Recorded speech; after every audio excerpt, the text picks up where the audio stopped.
नमस्कार दोस्तों, आज की तारीख है 23 दिसंबर 2025, दिन मंगलवार और आज की हिंदी तिथि है पौष माह के शुक्ल पक्ष की तृतीया। तो दोस्तों, सबसे पहले तो आज के दिन का इतिहास जान लेते हैं। आज 23 दिसंबर को भारत में किसान दिवस मनाया जाता है। यह दिन भारत के 5वें प्रधानमंत्री चौधरी चरण सिंह की जयंती पर मनाया जाता है, जिन्हें किसानों का सच्चा नेता कहा जाता है। चौधरी चरण सिंह ने हमेशा किसानों के हक, उनकी आमदनी और उनके सम्मान के लिए काम किया। उनका मानना था कि जब तक किसान मजबूत नहीं होगा तब तक देश आगे नहीं बढ़ सकता। किसान दिवस हमें किसानों की मेहनत, धैर्य और देश के विकास में उनके योगदान को याद दिलाता है। साल 1922 में आज ही के दिन बीबीसी ने पहली बार दैनिक समाचार प्रसारण शुरू किया। यह मीडिया की दुनिया में एक बड़ा बदलाव था, क्योंकि इससे लोगों तक सही और तेज खबरें पहुंचने लगी थीं। आज बीबीसी दुनिया के सबसे भरोसेमंद न्यूज़ नेटवर्क्स में गिना जाता है। लेकिन आज का दिन एक दर्दनाक घटना के लिए भी याद किया जाता है। साल 1995 में आज ही के दिन हरियाणा के मंडी डबोवाली में एक स्कूल में भीषण आग लग गई थी।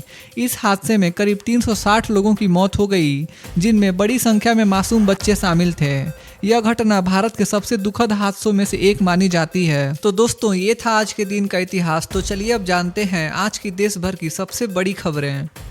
प्रधानमंत्री नरेंद्र मोदी ने न्यूजीलैंड के प्रधानमंत्री क्रिस्टोफर लक्सन से फोन पर बातचीत की है। इस दौरान दोनों देशों के बीच फ्री ट्रेड एग्रीमेंट यानी एफटीए को अंतिम रूप देने की घोषणा हुई। पीएम मोदी ने कहा कि यह समझौता भारत और न्यूजीलैंड के रिश्तों को नई मजबूती देगा। इस एफटीए से कृषि, डेयरी, टेक्नोलॉजी, एजुकेशन और सर्विस सेक्टर में बड़ा फायदा होगा। सरकार का लक्ष्य है कि अगले 5 साल में बिलैटरल ट्रेड को दोगुना किया जाए। पीएम मोदी ने इसे दोनों देशों के किसानों, युवाओं और एमएसएमई सेक्टर के लिए गेम चेंजर डील बताया है।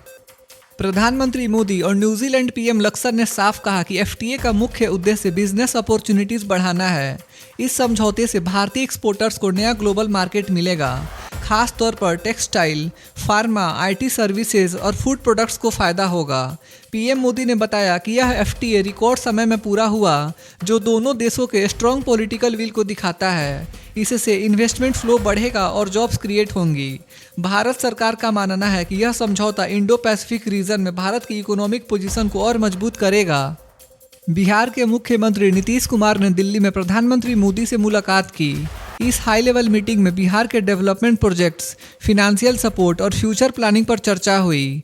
बैठक में गृह मंत्री अमित शाह भी मौजूद रहे। सूत्रों के मुताबिक बिहार के इंफ्रास्ट्रक्चर, रोजगार और केंद्र की योजनाओं को तेजी से लागू करने पर बातचीत हुई। एनडीए सरकार बनने के बाद यह पहली अहम मुलाकात मानी जा रही है। राजनीतिक जानकार इसे केंद्र राज्य कोऑर्डिनेशन मजबूत करने की दिशा में बड़ा कदम मान रहे हैं। प्रधानमंत्री मोदी ने कांग्रेस पार्टी पर तीखा हमला बोला है। उन्होंने 1946 के कैबिनेट मिशन प्लान का जिक्र करते हुए कहा कि कांग्रेस ने असम की पहचान और हितों के साथ समझौता किया था। पीएम मोदी ने कहा कि इतिहास को छिपाया नहीं जाना चाहिए। उनका बयान राजनीतिक हलकों में चर्चा का विषय बना हुआ है। बीजेपी नेताओं ने इसे हिस्टोरिकल ट्रूथ बताया, जबकि विपक्ष ने जवाबी हमला किया है। यह बयान आने वाले समय में पॉलिटिकल डिबेट को और तेज कर सकता है। प्रधानमंत्री नरेंद्र मोदी की ओर से अजमेर शरीफ दरगाह में ख्वाजा गरीब नवाज के 814वें उर्स पर मखमली चादर और फूल पेश किए गए। यह चादर केंद्र सरकार की तरफ से भेजी गई थी। पीएम मोदी ने देश में पीस, यूनिटी और भाईचारे की कामना की। यह कदम धार्मिक सौहार्द और भारत की कंपोजिट कल्चर को दर्शाता है। भारत सरकार का कहना है कि भारत सभी धर्मों का सम्मान करता है और यही इसकी सबसे बड़ी ताकत है। दिल्ली देहरादून एक्सप्रेसवे को लेकर आज बड़ा अपडेट सामने आया है। रिपोर्ट्स के मुताबिक इस मेगा प्रोजेक्ट का उद्घाटन प्रधानमंत्री मोदी कर सकते हैं।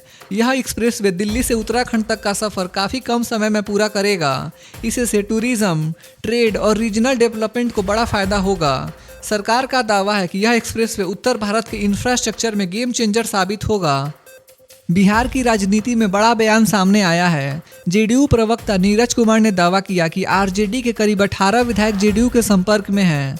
उनका कहना है कि तेजस्वी यादव के नेतृत्व में कई विधायक अनहैप्पी हैं और भविष्य को लेकर कंफ्यूज्ड महसूस कर रहे हैं। जेडीयू का दावा है कि यह असंतोष अचानक नहीं, बल्कि लंबे समय से चल रहा है। वहीं आरजेडी ने इन दावों को पूरी तरह खारिज करते हुए इसे पॉलिटिकल प्रेशर टैक्टिक बताया है। लेकिन इस बयान के बाद महागठबंधन की स्थिरता पर सवाल जरूर खड़े हो गए हैं। कल 22 दिसंबर को मुख्यमंत्री नीतीश कुमार दिल्ली पहुंचे, जहां उन्होंने प्रधानमंत्री मोदी और गृह मंत्री अमित शाह से अहम बैठक की। इस बैठक में बिहार से जुड़े एडमिनिस्ट्रेटिव इश्यूज, केंद्र की योजनाएं और हालिया राजनीतिक घटनाक्रम पर चर्चा हुई। सूत्रों के मुताबिक हिजाब विवाद और राज्य की लॉ एंड ऑर्डर सिचुएशन भी बातचीत का हिस्सा रही। साथ ही आने वाले महीनों की पॉलिटिकल स्ट्रेटेजी और कैबिनेट से जुड़े विषयों पर भी मंथन हुआ। इस मुलाकात को एनडीए के अंदर समन्वय और मजबूती के संकेत के रूप में देखा जा रहा है। यूपी विधानसभा के शीतकालीन सत्र में मुख्यमंत्री योगी आदित्यनाथ और विपक्ष के बीच तीखी बहस देखने को मिली। सीएम योगी ने विपक्ष पर तंज कसते हुए कहा कि देश के अंदर दो नमूने हैं, एक दिल्ली में और दूसरा लखनऊ में।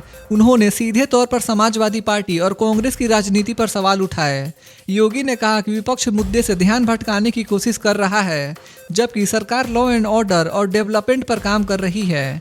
इस बयान के बाद विपक्ष ने जोरदार विरोध किया और सदन में हंगामा हुआ। मामला इतना बढ़ा कि विपक्ष ने वॉकआउट भी किया। यूपी विधानसभा में वित्तीय वर्ष 2025-26 का अनुपूरक बजट पेश किया गया। इस दौरान मुख्यमंत्री योगी आदित्यनाथ सदन में मौजूद रहे।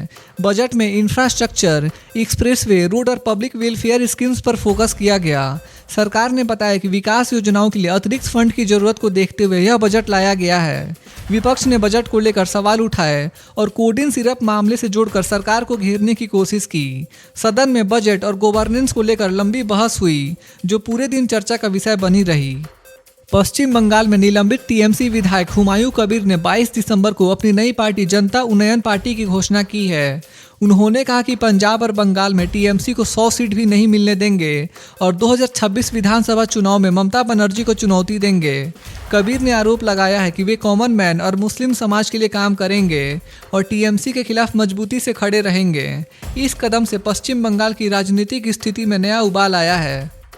दिल्ली सरकार ने एयर पॉल्यूशन के खिलाफ बड़ा कदम उठाने का ऐलान किया है। सरकार ने दिल्ली मेट्रो नेटवर्क को और एक्सपेंड करने की योजना घोषित की है। सीएम रेखा गुप्ता ने कहा कि ज़्यादा मेट्रो लाइंस बनने से प्राइवेट व्हीकल्स कम होंगे और पॉल्यूशन लेवल में सुधार आएगा। नई मेट्रो कनेक्टिविटी उन इलाकों तक पहुंचेगी जहां अभी पब्लिक ट्रांसपोर्ट लिमिटेड है।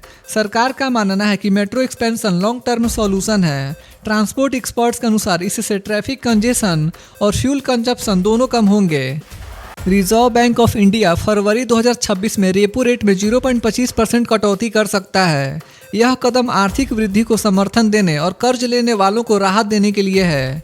लोन और क्रेडिट आसान होंगे। इससे कंज्यूमर और कॉरपोरेट दोनों को फायदा होगा।